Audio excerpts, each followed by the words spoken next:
Hello, Anima electrical. হ্যাঁ বলছি, আপনি কে বলছেন? হ্যাঁ, আমি বাপি বলছি। হ্যাঁ বলুন। বলি মাস কতক আগে আমি একটা ফ্রিজ কিনেছিলাম, তো ওই ফ্রিজটা আমি ফেরত দিয়ে দিব ভাবছি। না দুঃখিত স্যার, আমরা তো এইভাবে বিক্রিত জিনিসটা ফেরত নিতে পারি না। আপনার কি সমস্যা হচ্ছে বলুন? সমস্যা মানে গজরটা কেনার পর থেকে সমস্যা আর সমস্যা। কেন, কি হয়েছে? তাইলে শুনুন, প্রথম থেকে আপনাকে বলি যেদিন ফ্রিজটা কিনে নিয়ে এলাম, তো বলি কি রাখবো কি রাখবো, তো আপনারা বলেছিলেন যা রাখবেন টাটকা তাজা থাকবে। তো সেদিন বুঝলেন গিন্নি গরম গরম মুড়ি ভেবেছিল, তো আমি ওই মুড়ির তিনটাই ফ্রিজের মধ্যে রেখে দিলাম। তো সকালবেলায় বুঝলেন এমন মিয়াইছে যে মানুষের মুখে দিয়া তো দূরের কথা, কুকুরগুলো পর্যন্ত মুখে দেয় না একগিয়া। আরে বাবা, আপনি মুড়ি রাখতে গেলেন কেন? অন্য কিছু খাবার জিনিস রাখতে পারলেন না?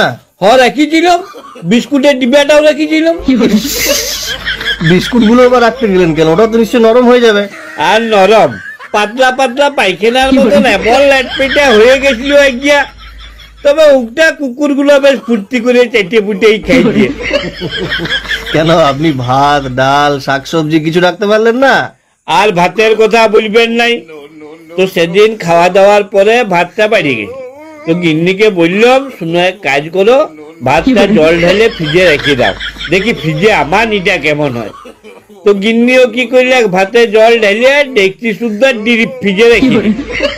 সকালবেলা তো দেখছি মশাই ভাতের আইসক্রিম হয়ে গেছে। মেয়া মরদে চুষে চুষে খেলাম। যাক, নতুন কিছু তো খেলেন। আর খাবার কথা বলেন না, এই ফ্রিজের জন্য পাড়ার লোকের হাতে কেলানি পর্যন্ত খেলাম। কেন, ফ্রিজের সাথে আবার কেলানির কি সম্পর্ক? আর বলেন না মশাই, সেদিন বুঝলেন পাশের ঘরে সকাল থেকে দু ভাইয়ে দমে চেঁচামেচি করছে। তো আমি অনেকক্ষণ ধরে শুনে আর থাকতে লাগলাম।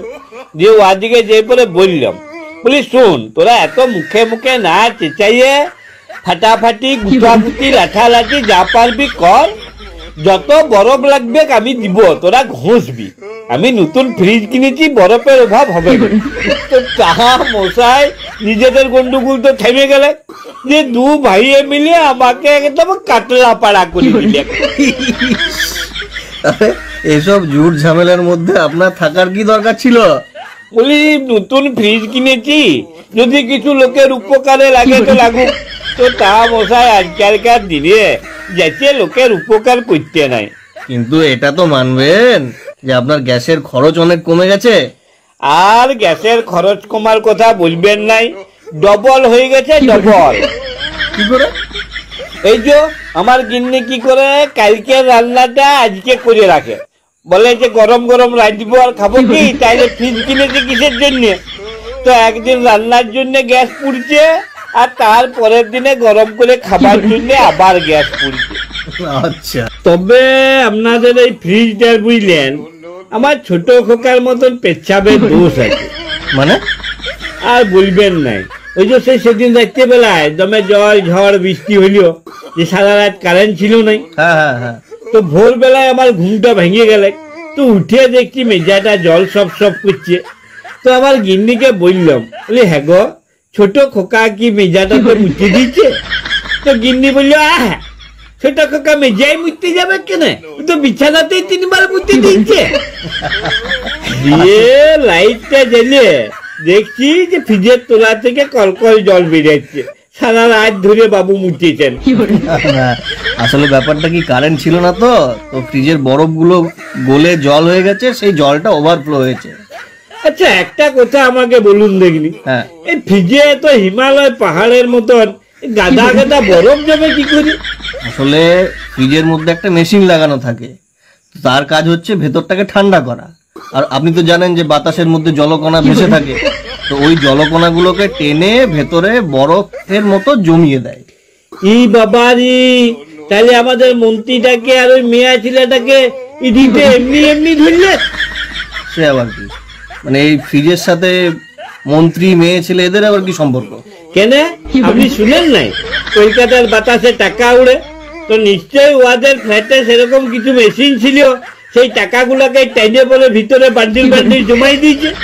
এই জন্যই তুই বলছে আমার টাকা লয়, ও বলছে আমার টাকা লয়। সত্যি মশাই, আপনার কথায় যুক্তি আছে। হ্যাঁ, তবে শুনুন, একটা কথা বলছি, আপনি শুনুন। বলি ফ্রিজটা আপনি ফেরত নিয়ে যান, আপনাকে টাকা পয়সা কিছু দিতে হবে না। না, এইটা কি কোনো কথা হলো? তাহলে আপনি এত টাকা দিয়ে কিনলেন, এমনি এমনি লস করবেন? লস কোথায় দেখছেন মশাই?